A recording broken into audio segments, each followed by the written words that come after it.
Assalamualaikum warahmatullahi wabarakatuh. Kami dari kelompok Service Quality, mata kuliah Total Quality Control kelas C, izin mempresentasikan pengukuran kualitas layanan dengan penerapan integrasi metode Service Quality dan Kanu model dari studi kasus Migacuan Manyar Surabaya.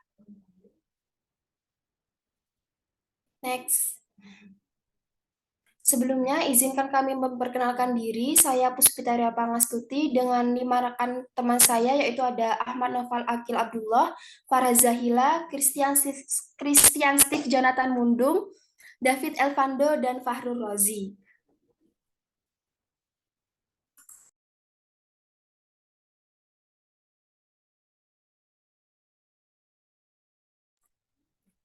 Pertama, mie Gacuan merupakan sebuah merek dagang dari jaringan restoran mie pedas nomor 1 di Indonesia, yang menjadi anak perusahaan dari PT Pesta Pora Abadi, yang berdiri sejak awal tahun 2016. Saat ini, merek mie Gacuan telah tumbuh menjadi market leader, utamanya di Provinsi Jawa Timur, Jawa Tengah, Jawa Barat, Kepulauan Bali, dan sedang dalam jalur kuat untuk berekspansi menjadi merek terbesar nomor 1 secara nasional. Mengusung konsep bersantap modern dengan harga yang affordable, kehadiran Mie Gacuan telah mendapatkan apresiasi luar biasa di setiap market, di mana Mie Gacuan hadir untuk melayani puluhan ribu pelanggan setiap bulannya.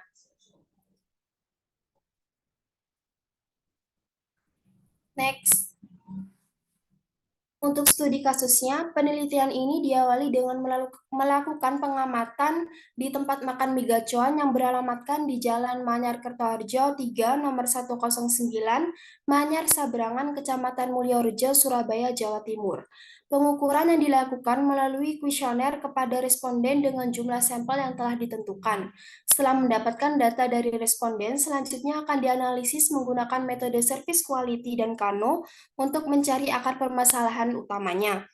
Atribut layanan akan digunakan sebagai alat ukur tingkat kepuasan pelanggan terhadap objek penelitian yang digunakan. Faktor-faktor yang nantinya akan menjadi tolak ukur dalam mengolah data akan melibatkan metode service quality, di antaranya adalah tangible, empathy, reliability, responsiveness, dan assurance.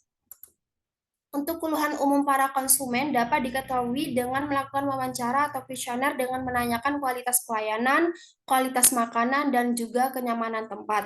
Next. Untuk pengertiannya sendiri yaitu service quality yaitu elemen yang sangat penting dalam penilaian pelanggan karena mencerminkan tingkat kepuasan pelanggan. Konsep service quality merujuk pada hubungan antara organisasi dan pelanggan serta menekan pengalaman pelanggan selama transaksi. Dalam pengukuran servual, unsur-unsur TERA digunakan yaitu ada 5, yaitu tangibles, reliability, responsive, assurance, dan empathy. Untuk model Kano adalah model yang dirancang untuk mengklasifikasikan atribut produk atau layanan berdasarkan kemampuan untuk memenuhi kebutuhan pelanggan. Atribut-atribut layanan metode Kano dibedakan menjadi beberapa kategori, yaitu kategori Musbi, kategori one dimensional, yang terakhir yaitu kategori atraktif atau menarik. Next. Untuk tahap penggunaan toolsnya sendiri, yang pertama yaitu penentuan atribut layanan, yang kedua pembuatan kuesioner, yang ketiga penentuan jumlah sampling.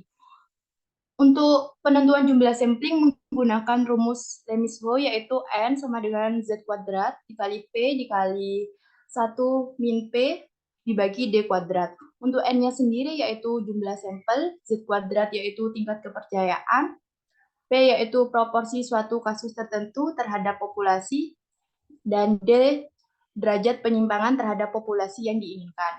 Yang keempat yaitu pengujian validitas dan reliabilitas responden, ada pre-sampling dan sampling. Yang kelima, pengujian validitas dan reliabilitas kuesioner Kano. Next. Dan yang keenam yaitu ada pengolahan data dan analisis kuesioner servual. Rumusnya yaitu Q, P dikurangi E. Q sendiri yaitu kualitas pada pelayanan, P sendiri yaitu perceptive service, dan untuk E yaitu harapan dari atribut layanan. setelah melakukan perhitungan gap dengan membandingkan antara kenyataan atau persepsi. Rumusnya yaitu gap 5 dikali mean score kepentingan. Dan yang terakhir yaitu menentukan kategori Kano pada atribut layanan. Pada penelitian ini, penentuan atribut layanan adalah menggunakan metode better worse. Metode ini dilakukan dengan cara menghitung skor better dan skor worse yang kemudian dikategorikan menggunakan diagram better worse.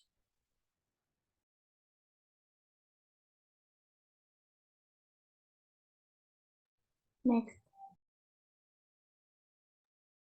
Baik, untuk yang selanjutnya itu pada tahap pengolahan data. Untuk pengolahan data sendiri, yaitu yang pertama menentukan atribut pada layanan. Atribut layanan digunakan sebagai alat ukur, di mana ada tingkat kepuasan pelanggan terhadap objek penelitian yang digunakan. Dalam penelitian ini terdapat 3 faktor utama yang digunakan sebagai tolak ukur tingkat kepuasan pelanggan, yaitu berdasarkan tingkat harapan, tingkat persepsi, dan tingkat kepentingan.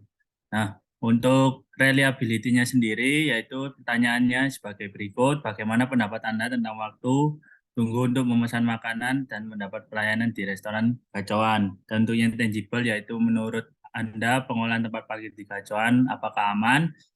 Dan seterusnya, dan responsif, apakah staf di restoran Gacoan responsif terhadap permintaan atau keluhan Anda? Untuk yang assurance, yaitu bagaimana pendapat Anda tentang kebersihan dan tampilan restoran Gacoan, dan selanjutnya, dan empati terakhir, empati, seberapa ramah dan profesional staf di restoran Gacoan dalam melayani Anda, dan seterusnya. Lanjut.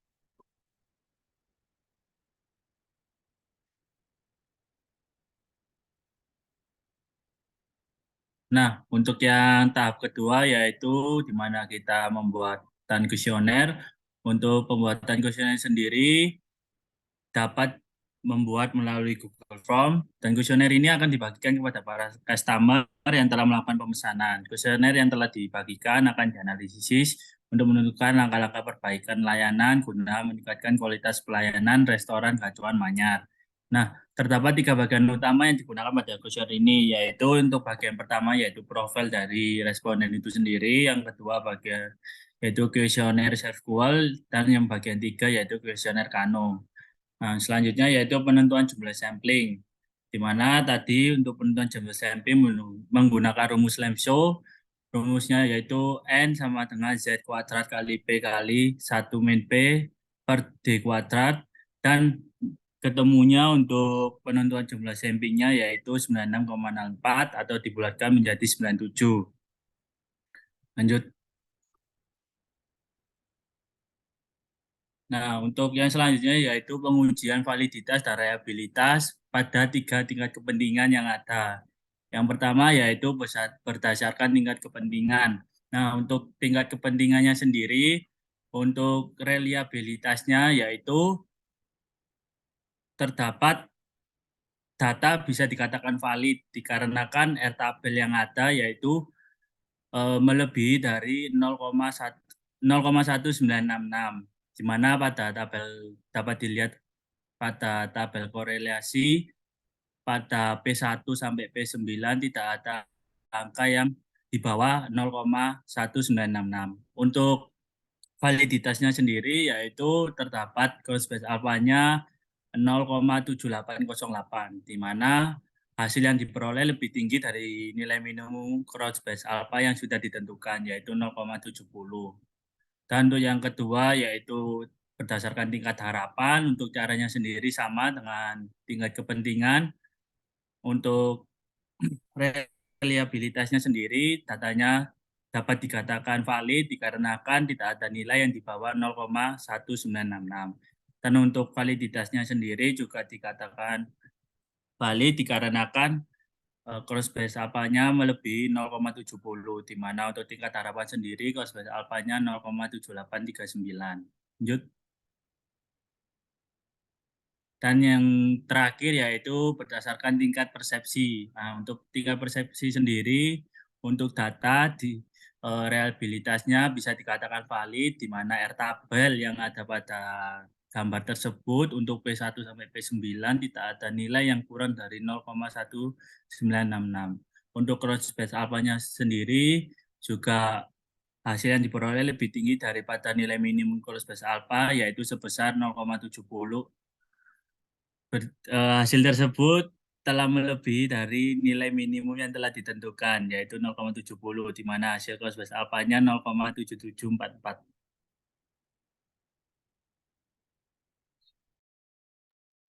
Baik, selanjutnya yaitu pengujian validitas dan reliabilitas KANU. Dalam kuesioner KANU terdapat dua macam pertanyaan, yakni pertanyaan fungsional atau positif dan pertanyaan disfungsional. Nah, dari kedua pertanyaan tersebut itu diklasifikasikan menjadi 6 kategori, yakni ada A atau atraktif, M atau must be, O atau one dimensional, I atau indifferent, R atau reverse, dan Q atau questionable. Nah, setelah didapat hasil kuesioner yang sebelumnya sudah dibagikan, sudah kami klasifikasikan dari masing-masing pertanyaan, di mana pada pertanyaan pertama diperoleh nilai M sebesar 13, nilai O sebesar 27, nilai A sebesar 19, nilai I sebesar 13, nilai R sebesar 24, dan nilai Q sebesar 4, dengan total jumlah respondennya sebesar 100. Selanjutnya juga sama, pada pertanyaan selanjutnya juga sudah diklasifikasikan dengan total semua respondennya 100. Next.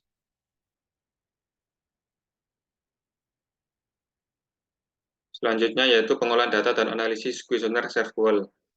Yang pertama yaitu analisis gap dari kenyataan dan harapan. Untuk pertanyaan pertama yaitu bagaimana pendapat Anda tentang waktu tunggu untuk memesan makanan dan mendapat pelayanan di restoran gacuan. Nah, didapat nilai sebesar 3,57, yaitu dari perhitungan kuesioner sebelumnya. Dari harapannya itu di rata-rata dan didapat 3,57. Kemudian pada kenyataan juga sama, diperoleh nilai 3,4 dari hasil rata-rata kuesioner sebelumnya, dan gap dari harapan dan kenyataan diperoleh nilai sebesar minus 0,23. Lalu selanjutnya pada dimensi tangible, pada pertanyaan menurut Anda pengelolaan tempat parkir di Megacuan apakah aman? Diperoleh rata-rata nilai harapan sebesar 3,82 dan rata-rata kenyataan sebesar 3,54, dan gap dari dua hal tersebut diperoleh nilai minus 0,28. Dan untuk tangible yang satunya juga sama cara perhitungannya. Nah, untuk kesimpulan dari ini, gap yang bernilai negatif tersebut mengartikan bahwa kenyataan layanan yang dirasakan oleh pelanggan restoran mie gacuan masih di bawah dari harapan yang diinginkan pelanggan. Next.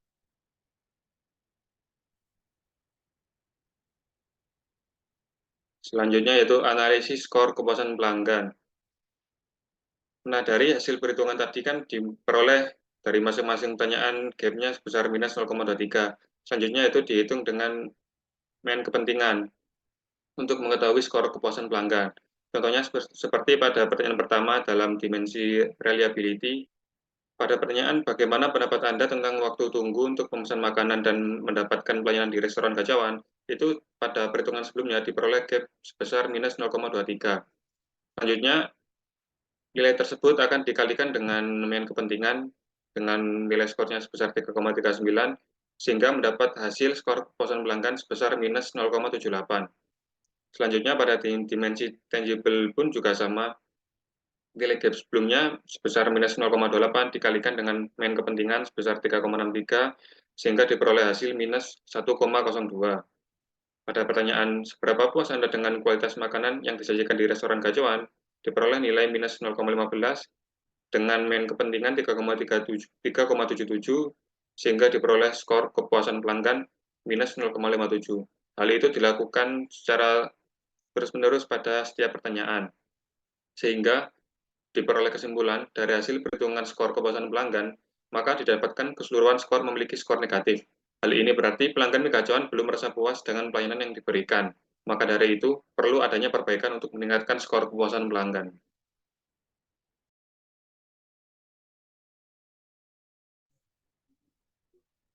Oke, untuk selanjutnya adalah merange dari skor kepuasan pelanggan, yang dimana nanti diurutkan dari nilai negatif yang tertinggi, yaitu terdapat pada responsif. Yaitu atribut layanannya adalah apakah staf di restoran gajian responsif terhadap permintaan atau keluhan. Sehingga yang paling tertinggi untuk perlu diperbaiki adalah responsif dari karyawan untuk melakukan respon terhadap permintaan atau keluhan dari customer. Begitu selanjutnya, ketika sudah diuruskan, dapat disimpulkan, maka dapat diketahui atribut yang menjadi prioritas bagi restoran mie kacang dalam melakukan perbaikan kualitas layanan. Nilai skor kepuasan terkecil terletak pada kode atribut E2 dengan skor kepuasan sebesar -1,24. Hal ini harus menjadi fokus perbaikan dari restoran mie gacoan.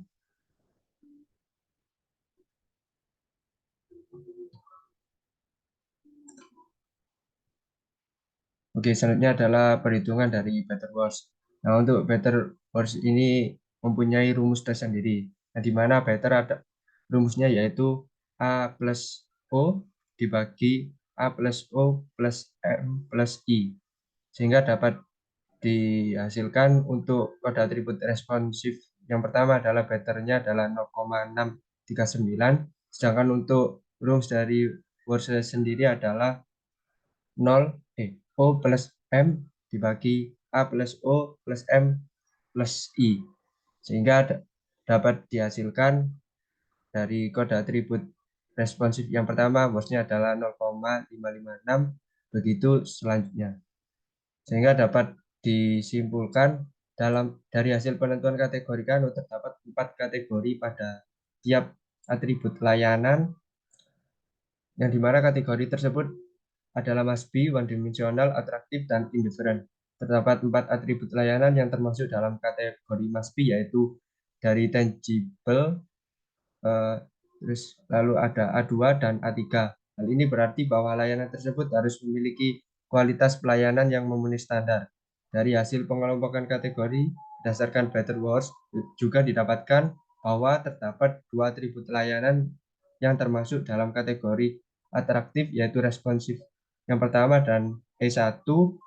Untuk kategori selanjutnya adalah indifferent. Dalam penelitian ini hanya 1 atribut yang termasuk dalam kategori indifferent, yaitu E2.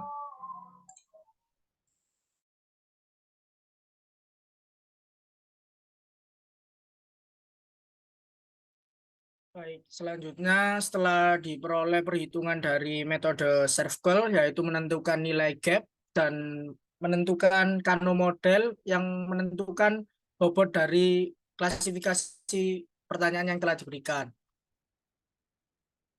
Selanjutnya yaitu integrasi antara metode SERVQUAL dan Kano model.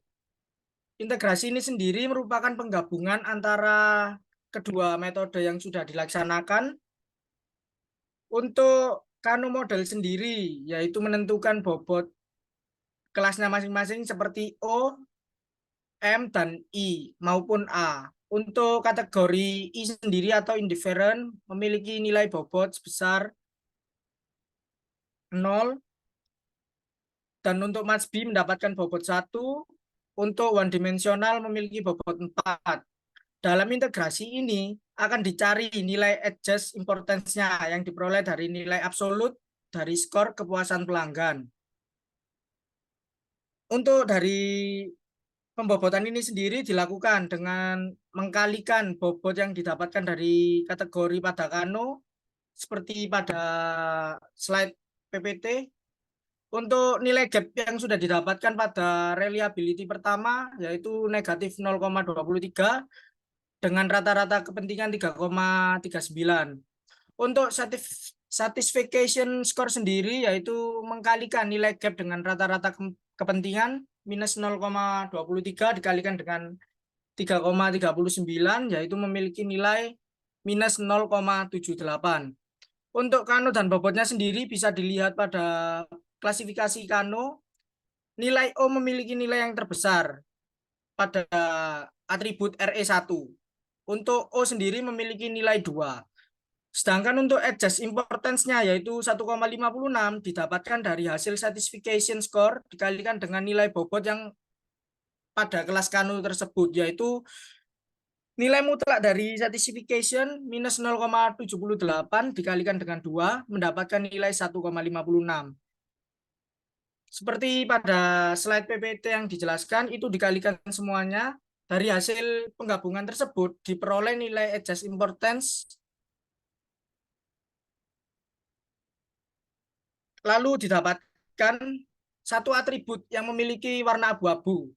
Hal tersebut menunjukkan bahwa atribut E2 yaitu mendapatkan kategori indifferent, sehingga atribut layanan pada E2 termasuk dalam kategori indifferent yang layanannya kurang diperhatikan oleh konsumen, yang berarti meskipun pada kategori E2 itu tidak dilaksanakan oleh perusahaan, konsumen tidak akan mempermasalahkan hal tersebut. Next. Selanjutnya yaitu mengkelompokkan hasil pengurutan nilai adjust importance. Setelah didapatkan hasil adjust importance tersebut pada slide sebelumnya, selanjutnya kita mencari persentase dari adjust importance, di mana dari persentase adjust importance tersebut bakalan menunjukkan persentase tertinggi pada kode atribut yang mana. Untuk menghitung persentase adjust importance sendiri, memiliki rumus yaitu adjust importance dibagi dengan total keseluruhan adjust importance dikalikan dengan 100%. Total adjust importance sendiri memiliki nilai 15,07. Jadi untuk mencari rumus persentase adjust importance sendiri yaitu 4,97 dibagi dengan 15,07 lalu dikalikan dengan 100% mendapatkan nilai 32%. Begitu juga seterusnya untuk kode atribut yang dilaksanakan dengan perhitungan yang sama. Setelah didapatkan persentase dari adjust importance sendiri, hal yang perlu diperhatikan atau diprioritaskan untuk pelayanan di restoran mie gacoan sendiri yaitu pada kode atribut T1 dan responsif 1 dan E1. Sedangkan pada metode Kano sendiri untuk kode atribut E2 merupakan layanan yang kurang diperhatikan oleh konsumen. Dari integrasi ServCall dan Kano sendiri didapatkan kesimpulan, yaitu dari metode ServCall untuk menentukan nilai gap, yaitu layanan yang harus diperhatikan oleh perusahaan, sedangkan dari kesimpulan dari Kano model sendiri, yaitu bisa membuang dari pelayanan yang diberikan oleh perusahaan yang tidak diperhatikan oleh konsumen dari mie gacoan sendiri.